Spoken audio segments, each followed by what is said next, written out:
honestly can't wait to be a part of your family. At midnight, you have to play a game. Again. She just married the man she loves, and now she's finally part of his family. But that same night, they tell her something strange. In this family, every new bride must play a game. Hide and seek? Are we really gonna play that? It's just something we do when someone new joins the family. It sounds simple, just hide and seek. But there's a twist. If they find her, they will kill her.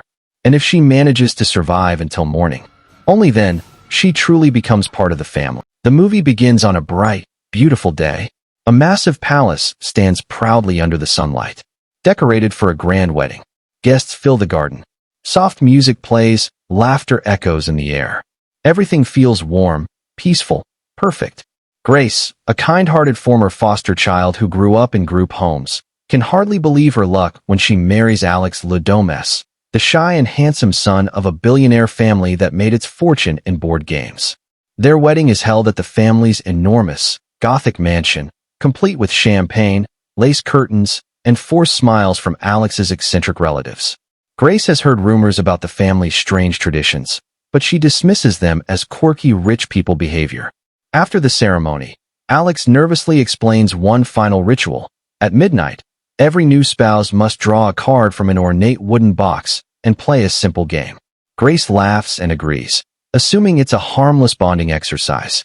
At the stroke of midnight, she reaches into the box and pulls out a card that reads, "Hide and seek." The entire family freezes. Alex goes pale.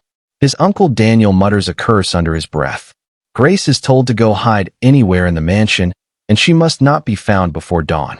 If she is found, the card says she must be sacrificed. Grace assumes it's dark humor. She kisses Alex, giggles nervously, and runs upstairs to hide behind a heavy velvet curtain, counting the seconds until morning.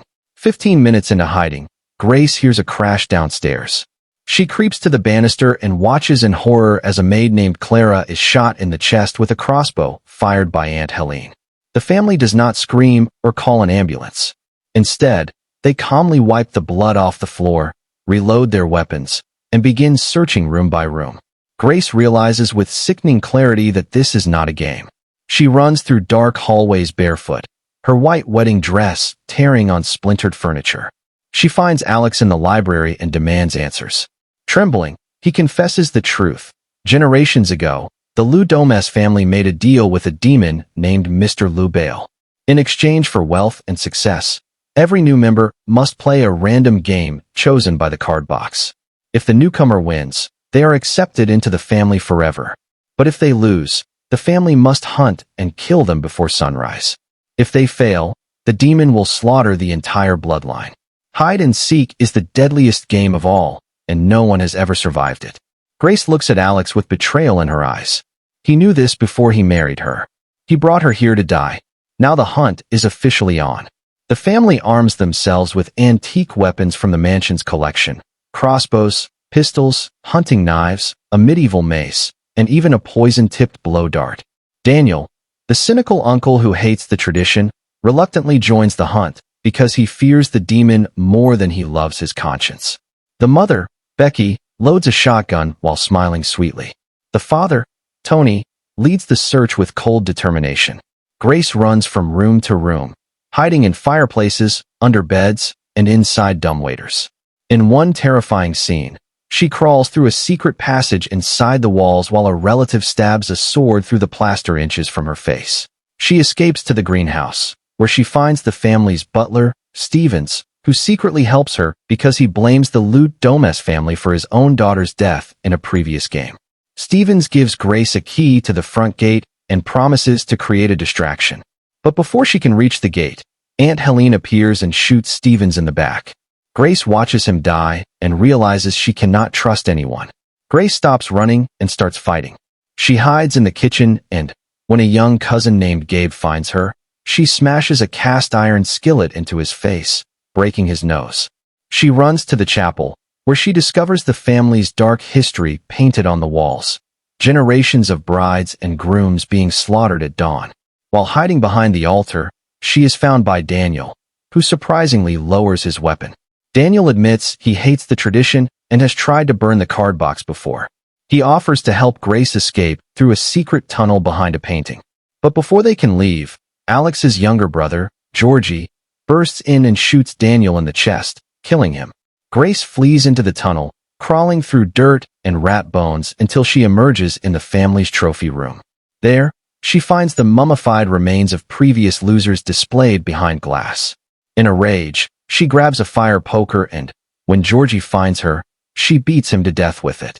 She is no longer a frightened bride. She is a killer. Grace finds Alex hiding in the library, drunk and crying. He begs her forgiveness, claiming he loves her and tried to stop the game. But Grace demands the truth. Did he know about the ritual before he proposed? Alex hesitates, then admits that he chose her specifically because she had no family. No one would come looking if she disappeared. Grace's heart shatters. She slaps him across the face and runs for the front door. The sun is beginning to rise. She is almost free when the mother, Becky, shoots her in the side with a pistol. Grace collapses on the front lawn, bleeding. The family surrounds her, dragging her back inside to the main hall. They tie her to a chair and prepare to burn her alive with kerosene and torches. Alex stands frozen in the corner, too afraid to intervene. Grace looks at him one last time and whispers, "I loved you." Then she closes her eyes, waiting for death. Just as the family lights the torches, a wounded servant who was hiding in the shadows throws a heavy candlestick at Becky's head, knocking her down. In the chaos, Grace tips her chair over, breaks it against the floor, and frees her hands. She grabs a burning torch and sets the kerosene-soaked carpet on fire. The mansion begins to burn. Grace runs through flames, her dress smoking and her skin blistering. She finds the card box and smashes it with an axe, hoping to break the curse. But nothing happens. The demon's power is not in the box. It is in the family's blood. One by one, the remaining relatives chase her through the burning building. She shoves an uncle into a collapsing staircase. She stabs another cousin with a broken bottle. Finally, only Alex, Becky, and the father Tony remain. They corner Grace in the chapel, guns raised. Tony gives a speech about tradition and duty. Grace, bleeding and exhausted, stands up straight and looks him in the eye. She whispers, "Ready or not." Then she smiles. Grace attacks. She grabs a fallen crossbow and shoots Tony in the chest.